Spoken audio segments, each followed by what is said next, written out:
All living beings, whether born from eggs, from the womb, from moisture, or spontaneously, whether they have form or do not have form, whether they are aware or unaware, whether they are not aware or not unaware, all living beings will eventually be led by me to the final nirvana, the final ending of the cycle of birth and death. And when this unfathomable infinite number of living beings have all been liberated, in truth, not even a single being has actually been liberated. Why, Subhuti? Because if a disciple still clings to the arbitrary illusions of form or phenomena, such as an ego, a personality, a self, a separate person, or a universal self, existing eternally, then that person is not an authentic disciple. This section starts with the Buddha's summary of the various forms of beings. According to Buddhist cosmology, there are three spheres, or planes of existence. The plane of desire, the plane of form, and the plane of formlessness. The plane of desire is typified by base desires and lower frequencies of vibration. Humans, animals, gods, demigods, ghosts, and hell beings all live in this plane. These 6 types of beings are also called the 6 realms, or the 6 paths of the plane of desire. Although the names, such as demigods, ghosts, and hell beings, often have religious or mythological overtones in our society and can provoke various emotions, they simply represent different states of beings and vibrational frequencies. Names are not important. As we will see in this sutra, they are simply forms and arbitrary conceptions that cage our own minds and free will. The plane of desire is named so because it is the plane in which beings perceive objects through their senses and experience desirability or undesirability. The plane of form and formlessness are not subject to the same experiences. Beings living in the plane of form are predominantly free of ordinary desires, but are still bound by the general physical notions of time and body. They are higher dimensional beings that are sometimes referred to by some cultures as deities or gods. Bodily forms still exist here, but they are made of a subtle substance, invisible to the inhabitants of lower frequencies, such as the plane of desire.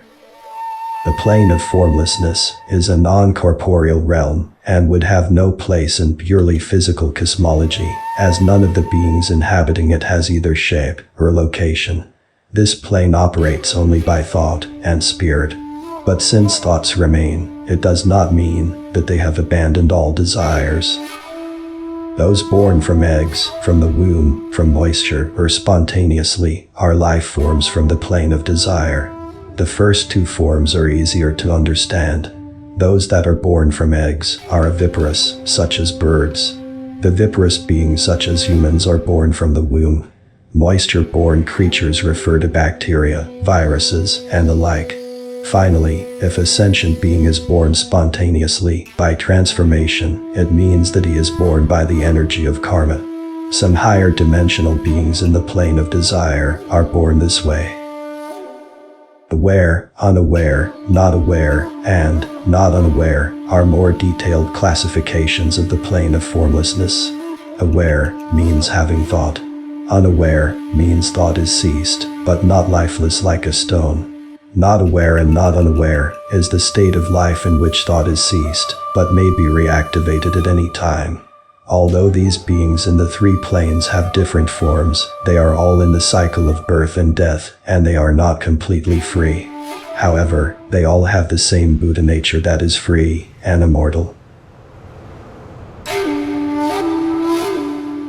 The Buddha said, all the beings in the 3 planes of existence will be led to the final nirvana, which is the nirvana without residue.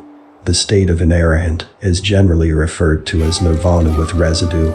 Although an arahant can temporarily stay in stillness for a long time without entering samsara, the cycle of birth and death, he will re-enter it under certain karmic conditions.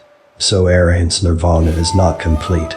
A Buddha's nirvana is to be completely liberated from samsara, the illusion of life and death, and enter into an eternal state of immortality. This is the nirvana without residue. Although we are born as human, we also possess the consciousness of the other 5 paths of the plane of desire. For example, when we are filled with hatred and jealousy, our consciousness vibrates in the demigod frequency that is power-seeking and pugnacious. When we long for holiness and purity, our consciousness is consonant with the divine frequency. When we are in extreme pain, our consciousness is in the frequency of hell. But it is wrong to define ourselves as any particular path or frequency. The truth is that you are a Buddha, and you can choose to manifest all kinds of forms freely. But because of your attachments, and forgetting about the truth, you are drawn by the various karma that you have created, and are stuck in certain frequencies, states of existence, and consciousness, unable to extricate yourself. The conception of ego is defined through eyes, ears, nose, tongue, body, and mind. It is an arbitrary illusion that separates us from the truth. The definition, perception, experience, acceptance, and rejection of a self are all illusional.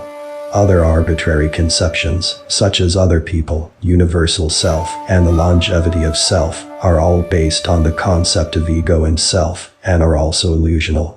When a disciple is determined to become a Buddha, he should know that this means he wants to return to the source of life. From the perspective of the source of life, we will find that our true nature contains everything. Everyone's true nature is a holographic microcosm of all sentient beings in the universe.